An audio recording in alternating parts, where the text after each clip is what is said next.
My opponent is correct in saying that most of these patients who want to undergo the PAD procedure, they just want to alleviate their pain. She also states that it is cruel to allow these people to suffer further and just to allow them to have the procedure. But this argument is really just based on emotion. We feel empathy when we see a person dying. Our first impulse is to just hurry it along and end the suffering. However, behind that emotion of empathy hides a judgment that that person's life is not really worth living and needs to end now. As I said before, this is setting a precedent that anytime someone is suffering, the first thing to do is to just end their life, and that's not a good direction to go in.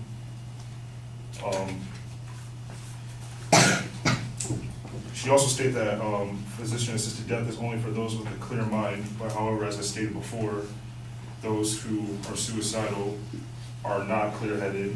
There's a lot of things that they're thinking, and it's usually due to outside pressures that force them to go through with it, which goes into the next topic, abuse.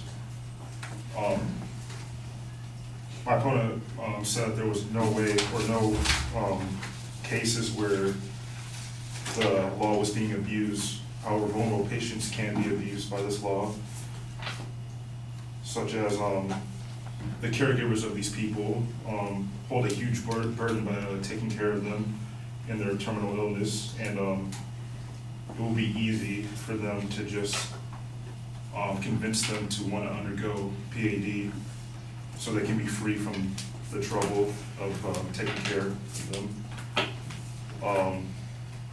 PAD will also lead to the decline for care of terminally ill people. With this option on the table, people will know it's something to fall back on, and these people won't be taken care of to their fullest potential. There have been cases where this has happened, such as in the Netherlands. There's a confirmed case of a patient being euthanized to free up a hospital bed.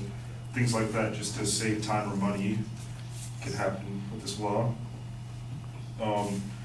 PAD can become a means of healthcare cost containment. Perhaps one of the most important developments in recent years is the increasing emphasis placed on healthcare providers to contain costs. In the U.S., thousands of people have no medical insurance. Studies have shown that the poor and minorities generally are not given access to available pain control, and managed care facilities are offering physicians cash bonuses if they don't provide care for patients. With greater and greater emphasis being placed on managed care, many doctors are at a financial risk when they provide treatment for their patients. Legalized PAD raises the potential for a profoundly dangerous situation in which doctors could find themselves far better off financially if a seriously ill or disabled person chooses to die rather than receiving long-term care. So this is a really specific example of how it can be abused, again by the doctor coercing the patient into undergoing it just to save money.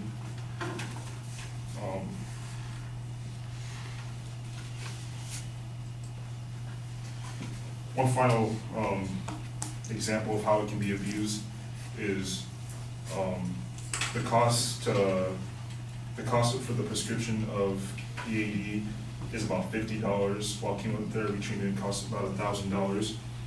Again, doctors will go with this option to save money as opposed to actually taking care of the patient. And it shows, as my partner was saying, that it's not a completely voluntary situation. It can be involuntary with these types of abuses.